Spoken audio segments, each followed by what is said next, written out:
All right, so we'll start with the more straightforward one, which is the knee. You can keep your jokes about the fact that it says erect in the corner to yourself, but essentially what you want in a healthy joint is space. What would typically be happening in a space is cartilage. And in this case, obviously you can see, particularly on this portion, basically a bone on bone. And so the purpose of that cartilage, or specifically in the knee, the meniscus, is to help reduce the load between the upper, the femur, and the lower leg by allowing them to slide nicely when you move.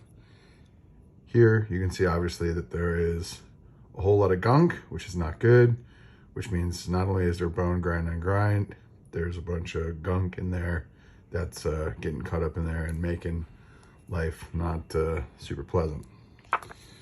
Now this one will be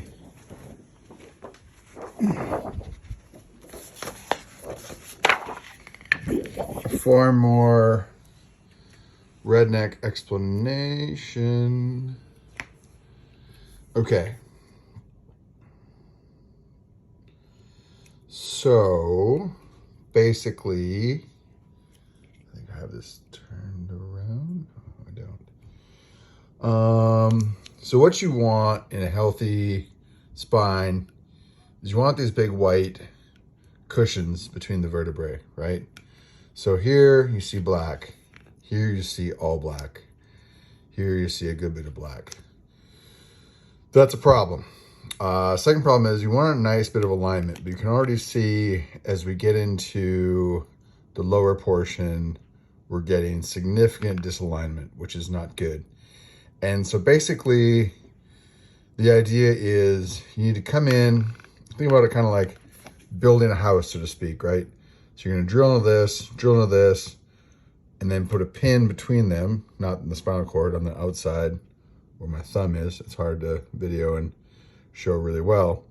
But the idea is you would pin, create space, and then allow both this tissue hopefully to recover, and secondarily all these nerves that run out through the side off the spinal cord, that in my case are driving to the lower legs, because this lumbar section, that's what's causing the numbness and the pain. Essentially at this point, it's too far out of place to expect that any conservative therapy is going to allow it to slip back into its proper location. And to the point of getting the knee fixed and losing weight, because it's at the bottom of the lumbar, all of the weight essentially above my belt buckle will be bearing down into that. So the idea is once these pins pop into place, the pins are essentially an artificial structure to give support, but really what you want to have happen is the bones grow over all those structures, and then you get kind of that natural sort of bone structure to replace it.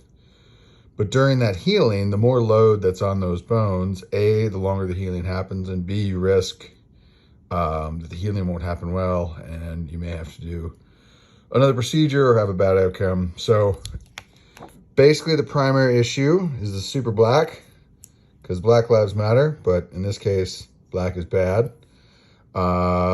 This one's not so good. This one and this one and this one are all right. Upwards of that, there's some other issues, but we won't deal with that, and this one's also no bueno. So the primary concern is here, where you can see it's essentially all dead. They want it to be like a coconut skin, sort of moist and slippery and cushy, and the black indicates that basically all the moisture has been driven out, it's been smashed to pieces, and as you're creating the space, hopefully allows that moisture to come back in. So I think that's the basics. So you're probably looking at 1 set of pins, 2 set of pins, 3 set of pins, and probably he recommends, or suggests rather, that's about a 6-hour procedure. Complications from the procedure itself are actually quite uncommon, but the recovery is significant. Probably 1 hour in a hospital bed, 1 hour outpatient, 1 week in a hospital bed, 1 week outpatient. and limited walking for about probably 3 to 4 weeks, probably 3 to 4 months with very limited activity, mostly just swimming and other kind of no weight activities. And basically his perspective is my day of strongman and heavy deadlifts and throwing heavy stuff is probably over. But anyway, that's the redneck interpretation of what I'm facing. The shoulder stuff is postponed indefinitely, so it doesn't seem to make sense to go through all that right now. But anyway, that's the deal.